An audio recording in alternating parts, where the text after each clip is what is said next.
What's up, y'all? Happy Thursday. Appreciate y'all tuning in. It's been another great week, ripping and running.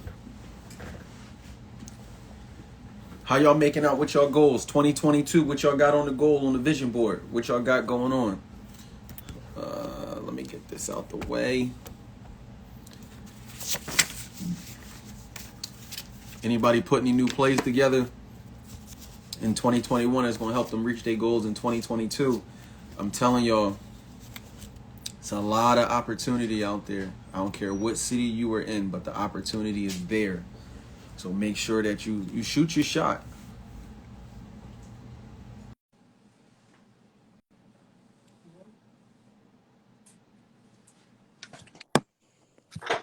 Good brother. Yo, what's happening? What's happening? How you? I'm all right, man. That's what's up. Can you hear me good? I can give that a second. How you doing? You want daddy duty too? Daddy dude, man. Daddy dude. I don't know how long he'll stay quiet for. It's all good, man. Look, we don't worry. I'm running in. I got interference being ran for me, so it's all good. It don't never stop, man. That's right. See, one thing about it, when you building generational wealth and you got a lot of passive income coming in, it allows you to always be on daddy duty. For sure. Full time stay at home dad / entrepreneur is what I tell people. I love it. I love it. I mean, thank you for having me. Nah, thank you, man. Thank you. And don't kill me if I say it wrong. LaShawn, right? LeSean, what they can call me, Oprah's son. Okay. my man. LeShawn. Which one you Oprah's son or LeShawn? Oprah's son. That's the brand. Oprah's son. Right. I got you, Oprah's son. Let's get it. But definitely, like I said, I appreciate having you on, man. I've been following your journey for a good minute, man. You killing them. What city are you in? So I stay in Atlanta, Georgia, but my market is Chattanooga, Tennessee. Right. Okay. I thought so. Right. Because I'm like, I know I'll be seeing you moving. Yeah. I'll be seeing you moving. And so, I mean, how'd you put that together? Like moving outside of your network to go to a whole nother city. So it was pretty much easier for me because I'm originally from Chattanooga, Tennessee. Okay. So my birthplace. So I was on some.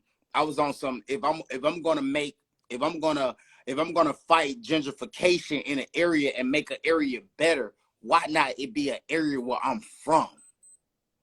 Why not be an area where people who look like me, sound like me, they can see someone from this neighborhood provides the same housing that they grew up renting, and selling drugs out of or gang banging in front of, So Right. That's why Chattanooga was just a great choice for me, Okay, so for you got grassroots there, so like you said, it was a no-brainer. What made you say like, yo, real estate, I'm gonna give real estate a shot? Like I could do so many things, but why real estate? Cool. Okay, so I like to say this. So I'm the guy that was the broke, unsuccessful rapper. When I say broke, I had money, but I didn't have money from rapping. Music didn't make me any money.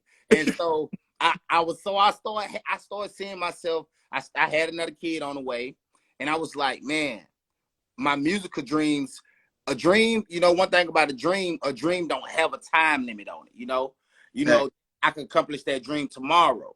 So when I approached it, I was like, I need something today. Right. I was like, I need something today. But I never knew that once I got into real estate that I would love it so much.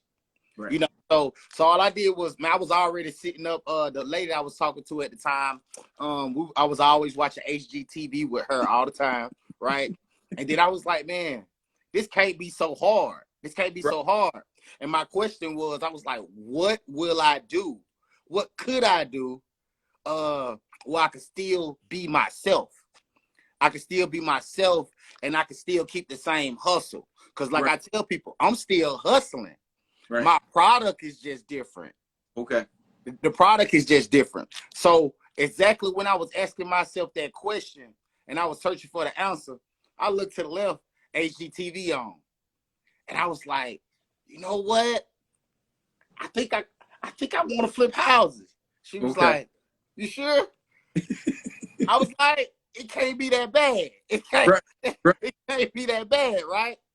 So I always had this method. My method is, my method is fail early. You get in and you fail early. Because when you fail early, you allow yourself to get experience. Right.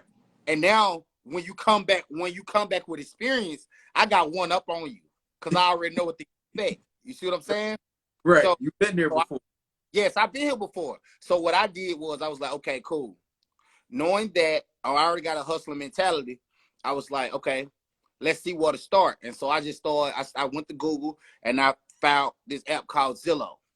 Okay.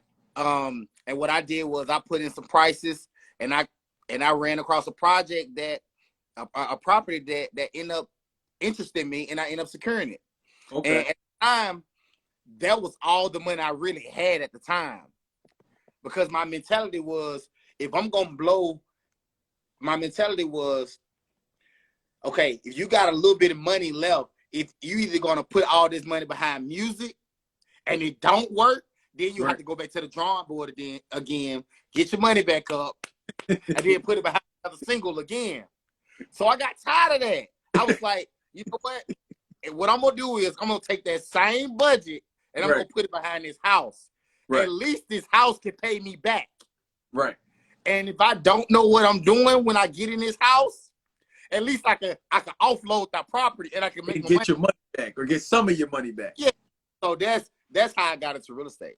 That's dope, man. So I mean, when you talk about that beginning part, like your lady said at the time, like, yo, are you sure? Like, how did you unlock that mindset that it would be okay to fail or it would be okay not to know everything and get going in real estate?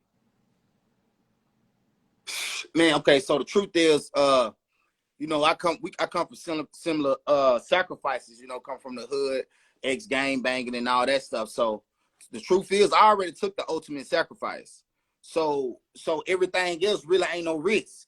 Everything really ain't no risk out here. When you getting into houses and stuff like that, it's really just calculated risk. It really ain't no risk. I'm used to, like I said, I'm used to putting my money behind a single, hoping that it'll work. And 10 times out of it didn't work. You know, it gained a little popularity and stuff like that, but it didn't work. So after you put 30,000 up behind a single 10 times, at this point you like, man, listen, I done did it already. So at this point, what's the worst that could happen? Right. What's the worst that could happen? And like I told you, like my safety net was, hey, if this don't go right, at least you can sell the product for the price of the product. You know, I can sell it for what I got it for. Right. That's if I got a good deal. But at the time I didn't know how to find a good deal. Not even gonna lie to you. I didn't even know if I had a good deal or not. Right. What I did was something just told me to say, okay, let's see how much houses the last houses in the area was selling for. I didn't even know there was a proper way to do it. That was that HGTV kicking in. You just didn't know you was already being. You knew it. A couple questions and be like, yo, well, as long as something else sold, all right, I'm cool. And that's how it happened. That's how it happened, man. And so like I said, I come from the streets, so I come from taking the ultimate sacrifice. So when I transitioned to real estate, it really wasn't really no sacrifice. It really wasn't no big risk like that. It just became little calculated risk for me because I knew if I failed that I would be gaining experience. And the worst thing they can give a guy like me is experience. So yeah. So that's dope because I think a lot of people get caught up in the, yo, I might fail and all the world gonna come to an end. Oh, no. Like you said, the absolute worst case scenario is I lose money. Right. But the ultimate other side of that is I gain this experience that'll help me not only remake the money, but probably now make money off my loss to turn that into a profit. Right. But like if you get started, it gets you closer. But the thing is, you gotta get started. Yeah. And And I love the other part about, like, I tell people all the time, people be like, yo, you don't be scared. Like, I be scared, but it more so be mental versus like you, and not just you, but even my homie, Derek Boone, DS Boone, he said it before. He said, you know how many people I know that took risks, they went to jail, they didn't make it home, they got killed. He was like, worst case scenario, me and another realtor get into an argument, but we not gonna pull no guns out, or worst case scenario, I'm gonna buy a house, but the feds ain't looking for me for buying no houses. Right, exactly. They ain't looking for me because I went to Lowe's and bought some sheetrock. Right. I agree with him. I agree. I definitely agree with him. Man. I definitely agree with that. So that was my approach. I was like, and then I always told myself, like you said, I'm not really failing. When you approaching something, see, I look at it like this. When you approaching something new anyway, this my perspective on this, how I generate it.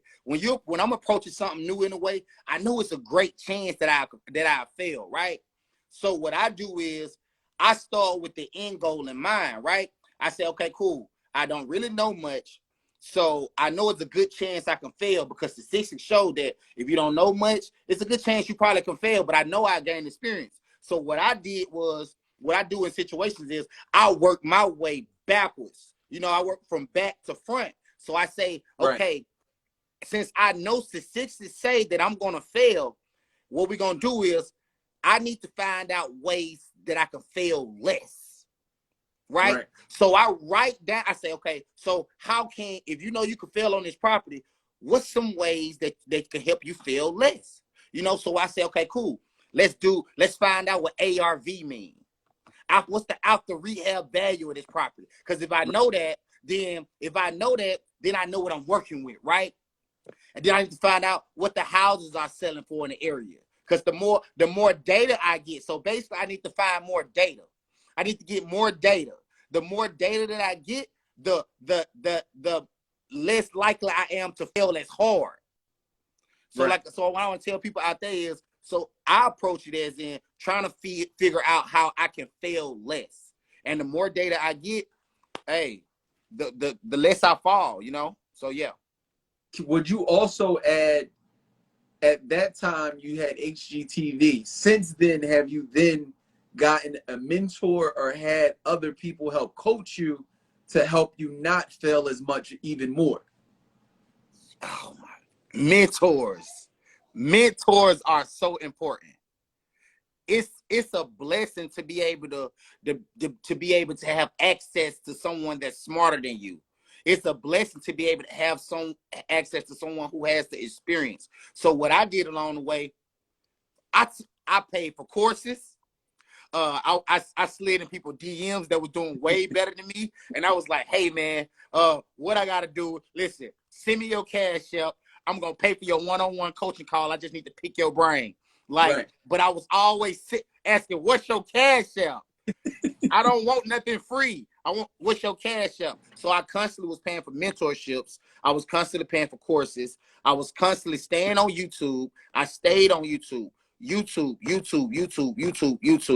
And I constantly stayed on Google. I stayed doing these things, but I also stayed in the field. So you need a mentor. What a mentor does is a mentor help you fail less.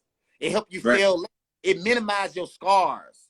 You instead of going around the block and back, a mentor can help you get straight to the point. Cut off all the bull crap. Having a mentor is important, and I do have a lot of mentors via social media. See, when I came up, I'm Slick one of the only ones, right? I'm one of the only ones. So, but I've connected to people on social media. I followed them. I've joined their community, and they became my mentor virtually.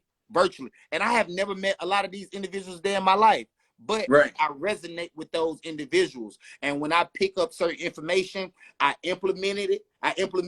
It worked. I tried again. It worked. And then I take it back and give it to my community. So that's how I do. So, but even in that though, now that you've been doing what you've been doing, you're also sharing that information, and you also have a coaching session or mentorship package that you're offering people as well? Yes, I do. Can you tell us a little bit about that? So the name of my company is Ownership Academy.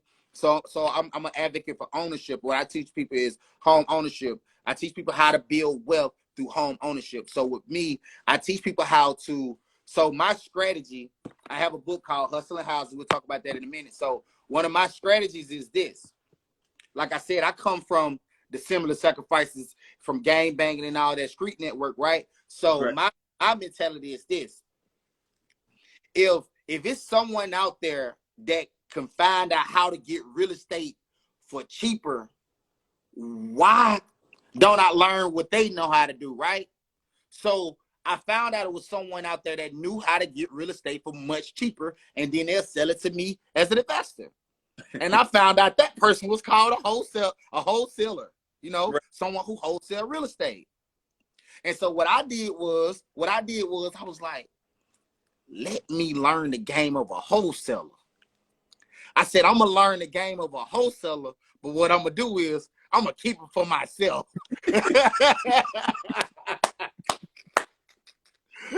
and so that's what I did. So you cut the middleman out. Yes, I did. So I teach my students. So what I teach my student the wholesaling method, you know, and when it comes to wholesaling, you're able to get the properties for $0, not using your money or not leveraging your credit or no one else's credit. So that's what I teach my students in my academy, to how to secure the property, because everybody that comes in, they not gonna always have liquid. They not gonna always have money. They not always have credit. Say a credit Right. the right amount of right. So I teach people how to start from the bottom and get it out the mud. And then what we're gonna do is, it's nothing wrong. We'll sell a few properties. Let's hit up A Lee. Let's reach out to him, sell him 1 or 2, sell 1 to Oprah son. Once you sell 1 or 2 to me, and then the fifth one, keep the fifth one for yourself. And once you keep the fifth one for yourself, now you.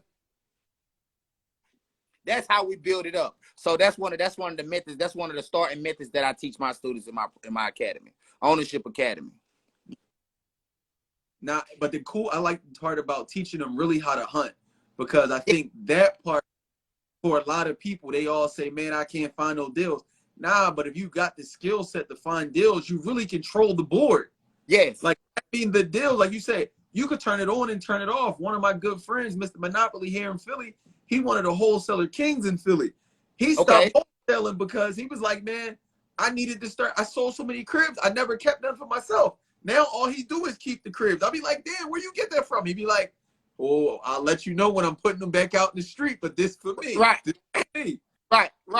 So look, I went to an event. It's called Rents and Gems. MG the mortgage guy, and I went to their podcast or whatever. And I was listening to all the other guys that was up there killing it and stuff like that. Daddy, be with you in a second. Go back over there, okay? You want to say hey? Tell young boys we said what's up, man. He come on through. Hello. What's up, man? Say hello. Okay, now I'll be over there in a second. So I see how they was killing it, and I see they method, right? And then they asked me, they say, well, how many properties you have? And I said, oh, I just have 16. And it was like, how long you been in real estate? I was like, just 2.5 years. It was like, you have 16 properties, 2.5 years? I was like, yeah, that's a problem. It was like, no. And it was like, so you own them? I said, I own every one on free and clear. But I own all of them free and clear. And they was like, what? I said, yeah. And they was like, how you do that? And I told them my method is like how you said your guy, Mr. Monopoly. He approached he was a wholesaler, but he was selling to everyone else. I approached the game like a wholesaler. I learned his game. I learned how to go straight to the plug, right? I learned how to go straight to the plug, and I bought all the properties that I was getting for $8,000, $10,000, $15,000. I was keeping them for myself. And I sure was. And I flipped one. What I did was, let's say if I got 3 properties, right? I get 3 properties. I still got a little funds. I take that first property. I fix that one up, right? And then once I fixed that one up, once I sold that one, that gave me enough money to fix the rest of them. And then as a host, approaching the field, walking in the field as a wholesaler, right? walk in the field as a wholesaler, I was able to secure more properties, more assets for the low dollar, for dirt cheap. And I've been building my portfolio up like that. And now I'm just about to start getting into the Burr method, so I can scale up quickly now. So now you're gonna go back and refinance a few of the buildings that you own. Yeah, I'm actually doing it right now before 2022 hit, because I need to get these interest rates and I need to pull out this cash flow so I can be able to scale. Because what happened was, after I talked to Doug, and I talked Doug, one of the guys from up your way as well.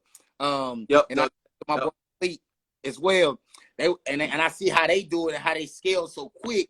And I'm like, man, so you mean to tell me I can do this? And first I was against it, because I'm all about no debt. I'm all about no debt. Owning stuff free and clear, right? But then I realized, now, if you know what you're doing, you can leverage the debt.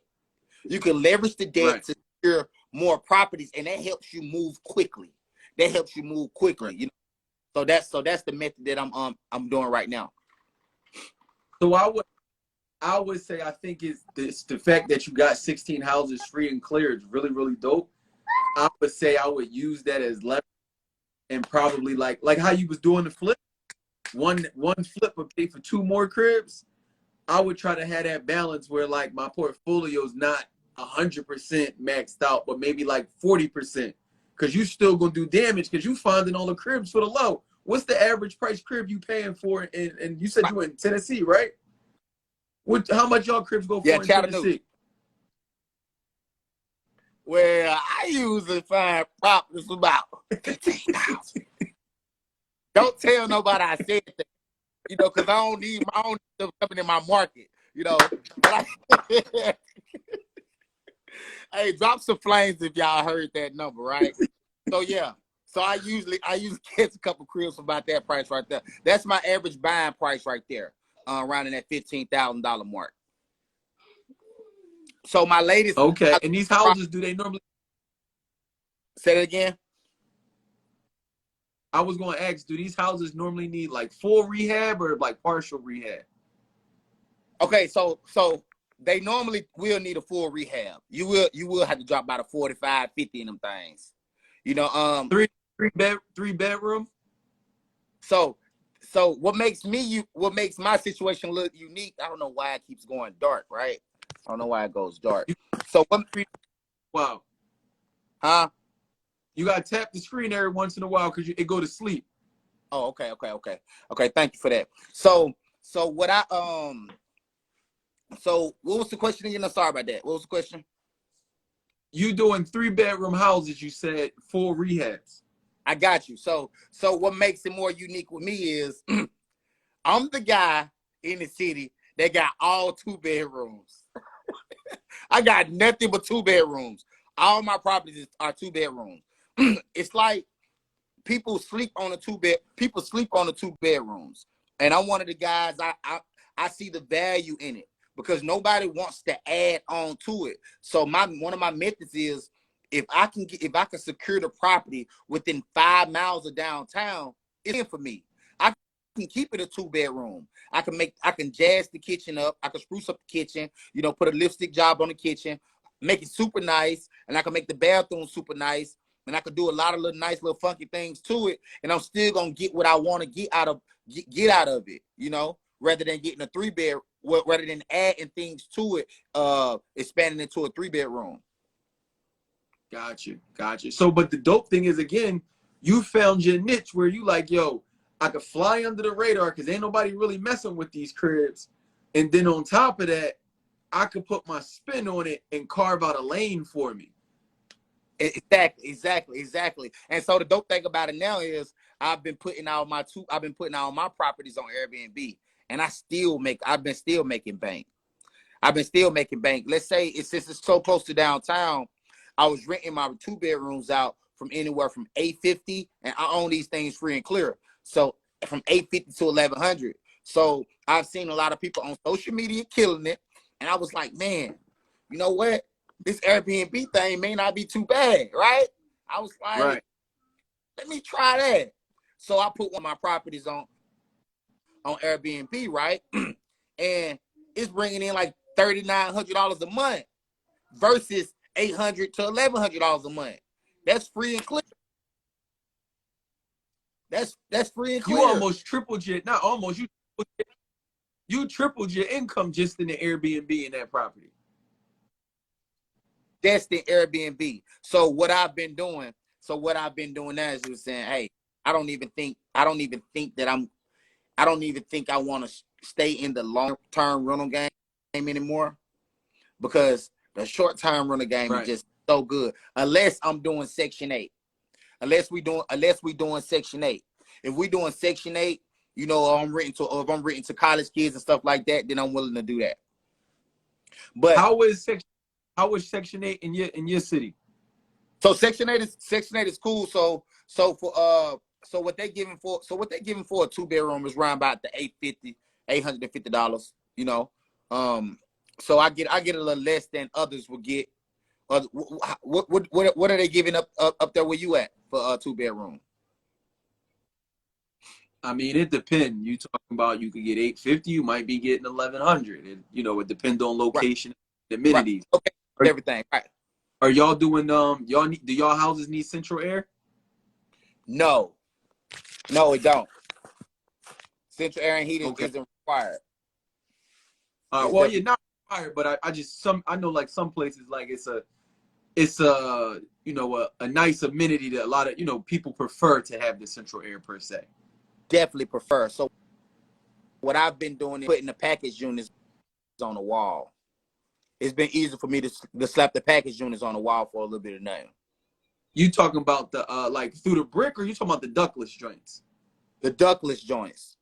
Oh, so you still get the condenser, but you're doing the ductless. Yeah. I gotta find out what this thing keep on. Stay with me, y'all.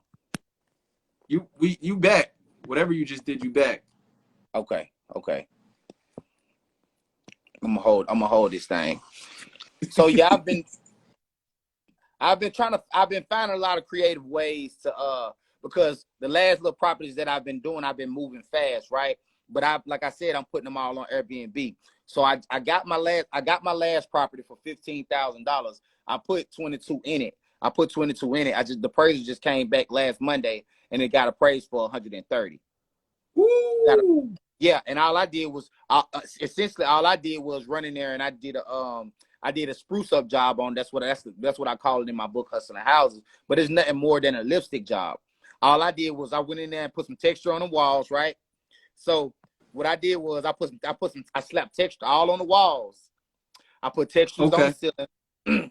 Put texture on the ceiling. I put a laminate snap floors down. If you guys don't know what that is, I put the snap floors down. I put new cabinets in, new fixtures in, brighten up the doors. I put Tiffany blue doors throughout the entire house.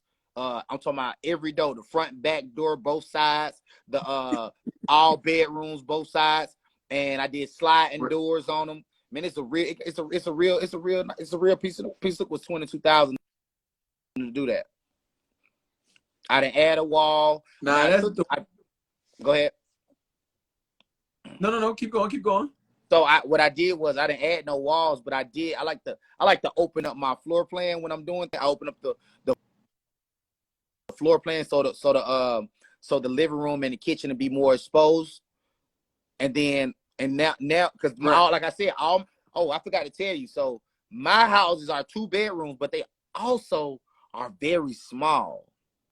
That's how I've been able to fly under the radar as well. So what size do you think the average 2-bedroom is up in your market? What's the average 2-bedroom? What size is that? Like 900 square feet, maybe. Man, 900 might be pushing it. For me down here, I got 2 bedrooms in a 700, 800. Man, they real short. See, the thing about it, what happened was since I was watching HGTV, I was a little bit ahead of the curve. I started to fall in love with this thing called tiny home living, right? And tiny Right, homes right. it's starting to become more popular. More Americans are It is. more millennials are becoming minimalists, right? So people not really caring about all that space anymore, you know. So I said, I see this coming. I see it's coming. So if I get all these smaller houses, all these smaller units, I still probably can get what I want for them. And what I did was I took a gamble on the first one, trying to see if I could still get what I thought I can get from it. And since I end up holding in the extra 8 months, uh, the praise value just came back at 180. But I'm all in 108. I mean, I'm all in 1,000 on it already, and it's finished, right? So I'm doing a cash out. Refi on it, and I'm gonna pull out 80% of that 180, and I'm just gonna put it on Nice. Airbnb. I'm gonna put it on Airbnb and let the clients pay back the loan. The more Yeah. for your student, are you teaching them about credit and are you using like cash, personal credit, business credit to do these projects? So um I prefer it depends on the situation. Every situation is unique. Business credit. We love business credit, right? Right. Business credit. Why we love business credit? Because it doesn't affect your personal credit if you didn't PG it. If it's not if you're not in default of it. If you're not in default of it, it doesn't affect your personal credit. So I teach a lot of my students what we're gonna do is the more LLCs that you have, the more funding you can get. And if you got decent credit, then we can go get a hard money loan. And through a hard money lender, we can purchase it, and we can get the purchase price and a rehab funded for the project. Money. Yeah. Nice. So, but in your mentorship, you're connecting them, helping them connect all those dots. Yes. So we have different versions in my where you able to, I can hold your hand throughout the entire process. And you also see, I have some of my students, they may just have money. They just may have money and they don't want to be a part of the process at all. So let's say the total project is 200,000, right? And let's 20% of 200,000. What's that? 20,000? 40. What's that? What's that? You got your calculator in front of you? I'd pull in it. I had a broccoli, and then I went down and gained on So right. So what's that? Is that me or you? Bourbon chicken wing. I said, give me. Mia. Yeah. I can't hear you. Can y'all hear me? We hear you now. All right, cool. It sounds like you start ordering food. I'm saying, I heard somebody talking on your ear. No, so 40K is the number. Yo. How much is it? It's 40K. He said, hello, I can't take your order. No, that wasn't me. I don't know who that was. Your son wrote your phone.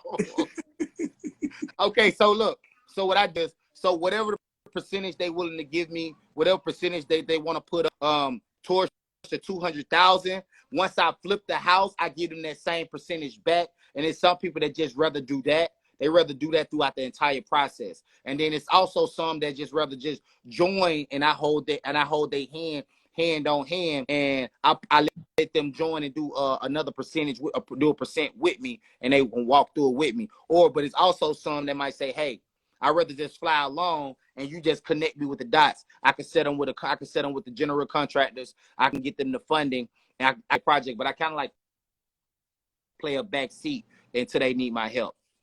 Got you. So for people going into 2022, knowing what you know in the last 2-3 years, like you said, in your experience, the new year is starting. What would you tell people to do to get ready to execute their goals in 2022?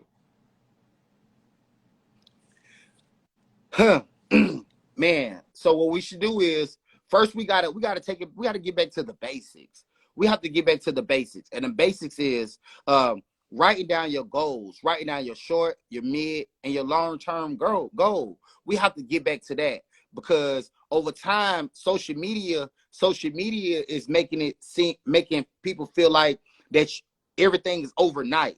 They make everything seem like it's overnight. Nobody wants to wait play the long game anymore. Everybody wants it right now. So my advice to everybody is, like I said, write down your short-term goal, your mid-term goal, and your long-term goals. And what you do is, along the way, what I want you guys to do is, I want you to celebrate each win. I want you, when you win, when you secure one of your short-term goals, I want you to celebrate it. Celebrate it like you just won big. Why? Because if we celebrate each level, that allows us not to get so overwhelmed, not to get so frustrated, so we can still have breath, so we can still have energy to keep going and keep chasing our long-term goal. So I want you guys to make sure you got a plan, and I want you guys to be intentional about what you want. Because I can give you guys the information. You guys can YouTube many courses as you want. But if you guys do not have application, if you don't have application, which means if you don't apply the knowledge, if you don't get out there and fail early to gain the experience, then it'll take you longer to get there. You may as well get out there and fail early so you can get the experience, so you can go quicker, so you can have one up on everybody else in this market, and you'll be able to flow better in this upcoming market. So make sure you guys just go back to the basics. Now, and I think that's dope to piggyback off of what you just said. If you start the year out in motion, and just say if you fall short by February, March, you still got 9 more months. You still got 9 more months. Figure it out before the year's out. It still ain't over yet. Right. Exactly. I definitely believe in that. But you gaining the experience. That's the priceless part of everything. You gaining the experience. So whatever it is you guys want to do, I say you get a mentor. Please go get a mentor. Please go buy a course. Whatever you got to do, please go buy that ebook. Why? Look at it like this. If you purchasing that course, that ebook, or that mentorship, if it's going to help you even a little bit, isn't it worth it? Right. If the ebook is going to teach you something, you just got to learn something. Is it worth it? It's worth it. So you just got to get back to that, guys. Listen, I just paid $200 for, like you said, I sent somebody a Cash App for a consultation. That $200 is about to bring me back a $600,000 building. Woo! Say that again. 200 turned into what? Yeah. $200 Cash App. I hit link in somebody's bio. That 1 hour, I don't even think we spent the hour, 45 minutes on a consultation is now put me in position to do a deal that's going to bring me back $600,000 in this apartment building that I'm trying to take down. Ooh, I love those numbers. Those are beautiful numbers. That's some beautiful numbers right there. I'm mad I didn't, 1, ask the question sooner. Okay. 2, I didn't get the consultation sooner. Right. I don't know why I didn't ask or pay for the consultation. I think the thing is I paid for it, but again, I didn't even ask the right questions the first time. That's it right there. What you just said. We have to make sure we ask the right questions. And like we said, like they tell you in school, man, no question is a dumb question. I promise. I have this saying that says, what you don't know keeps you broke. So if you don't know it, the more likely you have to pay someone for that knowledge, which means you become more broke. The more money you got to take out of your pocket. So I tell people, what you don't know keeps you broke. That's why we have to know more. So take those mentorships, go get that ebook, get that course, ask those questions, man. Get started immediately. Get started now. It's never going to be a perfect time. If you're waiting on a perfect time, it's never going to be one. Wait, say that one more time. It's never going to be a perfect time. If you're waiting on a perfect time, it's never going to come. go ahead and fail early. If you one of those people that was like me, that was like myself, that was like, it's like jump roping. You like this. What it's called? Double Dutch. Double Dutch, right? It's like double Dutch. You like this. You trying to figure out when to jump in. You trying to figure out when to jump in.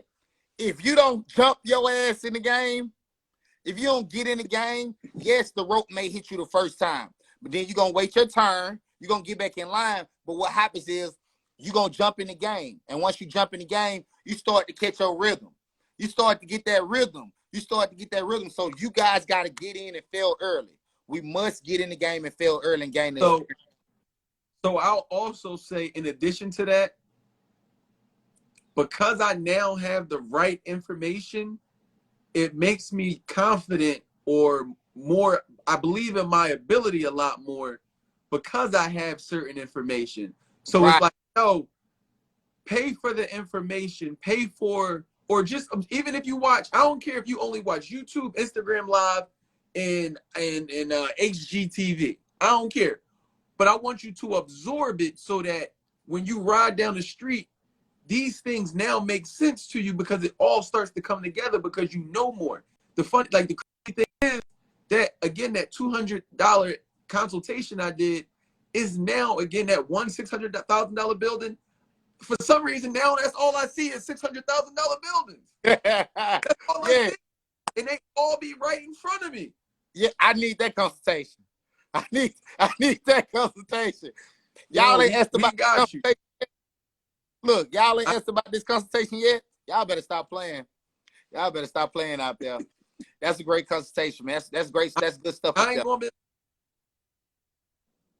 No, I tell my man Dan, the real estate man. He put me on. He showed me the information. He got a course as well.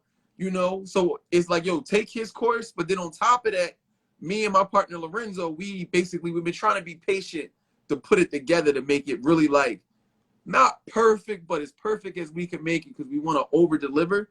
So we got a few things coming up for January. We just been telling people, be patient with us. Let's get out of the new year, get out of the holiday. But I promise y'all, when we drop this, like you said, we gonna have y'all going from, yo, it took me, like, I've been doing single family houses for the last 6-7 years.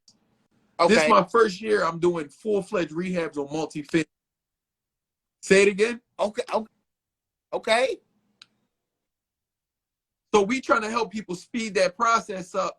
That took me 7 years. I want you to be able to do it in 12 to 24 months. Nice. Because it don't take much. It don't take that much more effort. Again, it's just the information. It's really up at that point. Look, you want to go this big, or you want, how big you want to go, but it's up to you. You might be like, yo, I'm trying to quit my job in 2 years. I'm gonna give you the blueprint to help you do it. Now it ain't gonna take you 7 years to quit. It's gonna take you 2 years with the right information. It's a game changer. Information is everything. Information is key. See the reason why a lot of win is because it's not gonna always be monetary. It's not gonna always be a dollar amount attached to every blessing. It's not. If you meet up with someone, you may need to be going just for the information. You just need to go just so you can get in a room, just so you can secure the information. Right. Stop. A lot of us, if it don't have a dollar sign attached to it, we're not involving ourselves in it. But not knowing that the information is priceless. Going to get the information, going to get the experience, getting in the right rooms is priceless. You have to do whatever you got to do to go secure the information. That's how you play the game. You play the game by trying to figure out how to get the information. And once you get the information, you apply it. You got to have application. You got to be intentional on what you're doing. You can't just sit around with the information now. You got to go apply it. Go fail early. Get you a mentor that'll help you not fail as much. That's how we do it. And that's how we do it. Oprah son, can you do us a favor? Yes, sir. Can you do us a favor, Oprah son? I can. For the people that's in your market, if they got fairly decent credit, let's get them one gym. Just give them, where can they go just to get a little bit of credit to help them just get a little more comfortable in their position? Hit me with it one more time. We kind of broke up a little bit. I said, for the people that got fairly decent credit, where can they go to get started just to get them a little more cushion, just to get a little bit of credit? So to get a little bit more credit to get their credit right. Oh, No. If they got their credit right, where can they go to get more credit? Like, yo, just get them one place in your market in Atlanta or in Shatta, where you at? The other spot? Well, I tell people this, man. What you do is you go find the nearest federal credit union, right? And what we want to do is we want to go get a pledge loan. See, a pledge loan, what it does is they don't care what skin color you are, they don't care your background, they don't care what your credit score is. We want to put the bare minimum in our savings account is $500 in our savings account, and we want to call the institution. It has to be a federal credit union. They don't run your credit, and we want to say, hey, I want to take a loan against my money that's in my savings account. And what happens is once we take a loan against the money that's in our savings account, they're going to freeze our $500 and they're going to give us their $500 in their checking account, right? And then let's say this happened on a Monday. On a Tuesday, what we're going to do is we're going to immediately call back the next day and we're going to pay off 90% of that loan, right? Why we pay off 90%? Because when it reports, we don't want our utilization to be so high. So because it's going to show that they gave us $500, right? So we want to when they report it, we only wanted to say, hey, we gave them $500, but they only owe us $50 on the loan. And then what you do is you take that last $50 and you divide it into the life of the loan that you agreed to, whether it's 6 months to a year, right? And then what happens is when they will report to the credit bureau this time, they're going to report to the credit bureau and your credit score is going to jump up 30 to 50 points just like that. So that'll help you where you're trying to go just by getting a pledge loan. Love it. I love it. So that's a good play. And then if for anybody that's in Philly, trying to think, get them a play. So I'm gonna just piggyback. Credit union. If you got a 9 to 5, my favorite people are people with a 9 to 5. Open up an account with the credit union. Preferably, I'm gonna say like Philly Federal Credit Union or Franklin Mint Federal Credit Union. Go in there with your pay stubs, get a checking account, savings account, put $50 in each account, and ask for a personal line of credit. What you're now going to do, this is how you're going to stop living paycheck to paycheck. You're going to take that personal line of credit every month. On the first of the month, pay your bills. And then when you paycheck every 2 weeks, pay the line of credit off. Your paycheck should be then at the end of the month, money left over. If you're not exceeding the money that you make in your paycheck, you did 2 things. You learned how to now save money. You also now learned how to build your credit. But now you built a relationship with the bank. So now, if you wait 3 months with that same credit union, you then can turn around and start building the business relationship with the LLC accounts and the business credit cards. Ooh, I like that. If y'all caught that, drop some flames in the comments. Fire emoji. Come on now. Drop them flames, them bags. But like I said, the game changer for me is most people, especially you in college, they give you these credit cards. Yes. It's cool, but nobody tells us how to properly use it. So again, I'm telling you, you don't have to live paycheck to paycheck. You make enough money. It's all about discipline and control. So again, if you take that same line of credit, I'm telling you, on a bad day, they'll give you at least a $5,000 line of credit. I'm saying you at least make $3,000 a month. I'm telling you, your bill shouldn't exceed no more than $2,000 a month. You pay your rent, your mortgage, your daycare, whatever. But now at the end of the month, you'll be able to see how good and bad your spending is because you want that paycheck to sit in the account every time it goes in there.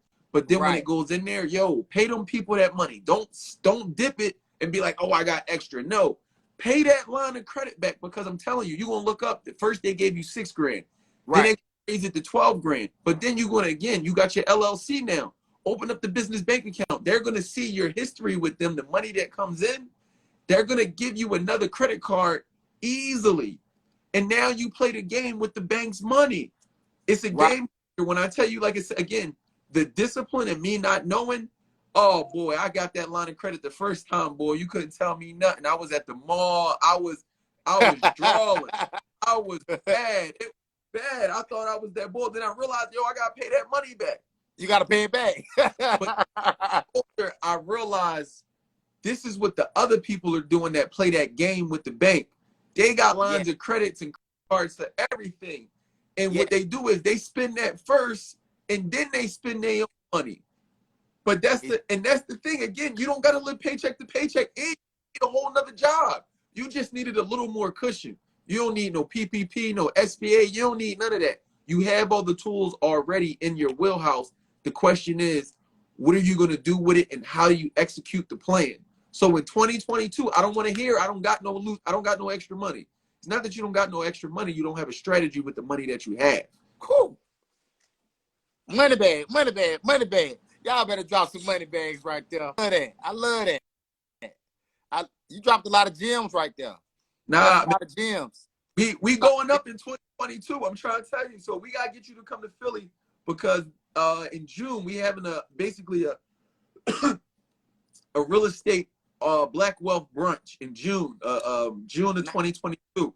It's gonna be invite only. It's gonna be, I mean, fresh to death. Bring the suits out. We gonna have like a Rock Nation brunch, but for all the real estate and all the black businesses that we rock with. So we get you to come down.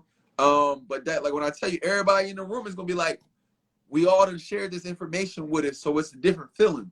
Right. In the room, the bills is paid. They, you know what I'm saying, they fresh to death. They feeling good. We just gonna show love in 2022. Definitely. I'm there. Just make sure you send me the info. Make sure you send me the information, guys. Listen, the most important thing, one of the most important things I like to tell my students is to have. We must have, in order to get to that next level. We got to work on our time management. We got to work on our time management and money management. With those two things, we can go far. With those two things, you can go far. Time management and money management. Just like how he was saying, if you don't know how to, it's not that we don't have the money. We just don't know what we want to do with the money. We don't, and then we blow the money. When we got the money, we blow the money on something else. We don't know how to manage the money. We must know how to manage the money, right? And then we must know how to manage our time. We have to know how to manage our time.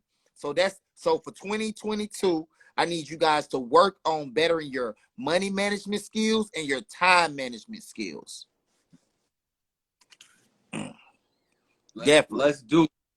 Let's definitely do it. Like I said, I definitely appreciate you, Oprah son. Definitely appreciate you, youngin, for letting us borrow you for this 45 minutes to an hour, man. Wish you happy holidays, happy New Year if I don't talk to you. But for the people that want to get into your mentorship or buy your book, where can they find the information? You can find the information on theownershipacademy.com. theownershipacademy.com. Now, before we go, it's something that I wanted to touch on real quick. I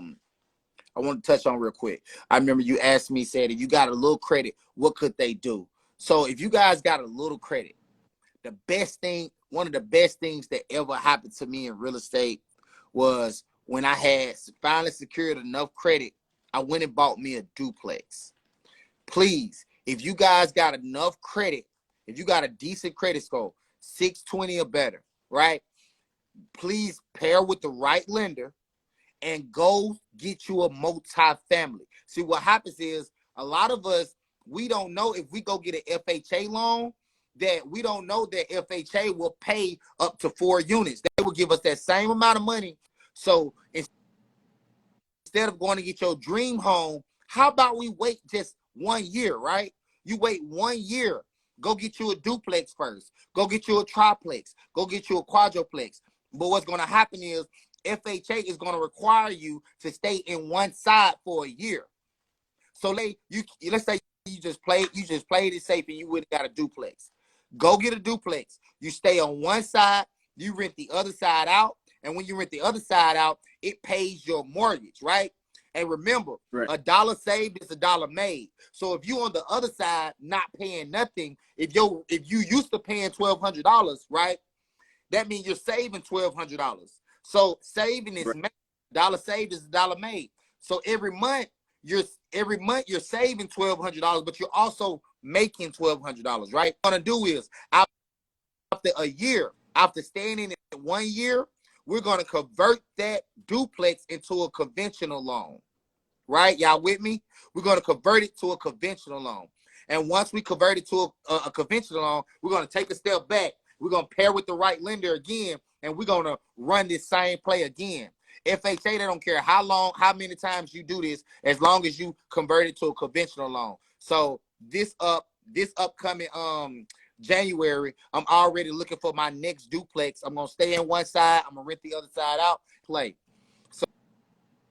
But that's something that you guys can do. You don't have to make a lot of money. You don't have to have a substantial amount of income. Why? Because what they do is they're gonna they're gonna use the income of the tenant that's gonna stay on the other side, right? And they're gonna calculate that into your income that you're gonna be making, right? And that's gonna help you be able to secure these duplexes. So what I like to tell my students is, if you got a little bit of credit, go get you a duplex. Even if it's for 1 year. After that 1 year, move out, move somebody else in. And if, let's say, you don't want to go get a duplex the next time, you don't want to do it again, go get you your dream home. Go buy your dream home. And what we're going to do is, the same unit that we moved out of, we're going to move someone in. We're going to get rental income from that property, and we're going to use that income to pay for our we in there. And that's how we live rent free. The name of the game is to live free. We want to live as free as we can, and we want to spend other people's money. We want to use other people's money to live off of, okay? We want to spend other people's money. That's one of the quickest ways to wealth. So you guys focus on getting more passive income. Focus on getting more passive income, getting money in your sleep. When you get money, look at every dollar as a soldier. Look at every dollar as a soldier. It's your job to make your money go work for you, and so they can bring back. You want your little dollar friends, your little dollar workers, to go work and bring back more friend workers, bring back more money. Yes, thank you. Right. So guys, that's what I want you guys to focus on this year. So if you're going to go get you a dream house, if you could pause for just 1 year, go get you a multi-family house. Stay on one side, rent the other side out, live free. And if you decide that you can do it 2 years in a row, 3 years in a row, you can keep getting doors, and doors. Please wait. Why not wait? And if some used to stand in an apartment, that's like a duplex anyway. So yeah, that's the last little gems that I want to give you guys. I appreciate y'all for tuning in with me. Now we appreciate you, Oprah son. Salute to you, man. Like I said, definitely nothing but love, man. Definitely be checking you out.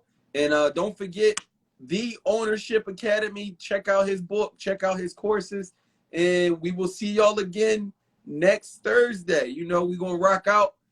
We appreciate everybody for tuning in. And again, stay tuned. 2022, the investment blueprint. We're gonna be dropping our ride along in our upcoming events. So get ready, y'all. It's definitely time to get it popping. So Oprah son, salute to you, good brother. TheOwnershipAcademy.com. Check him out. Make sure y'all check me out. Oprah son. What you don't know keeps you broke. It's all about ownership. Make sure you know more. Be intentional, baby. Peace. Appreciate you, Oprah son. All right, thank you. Thank you.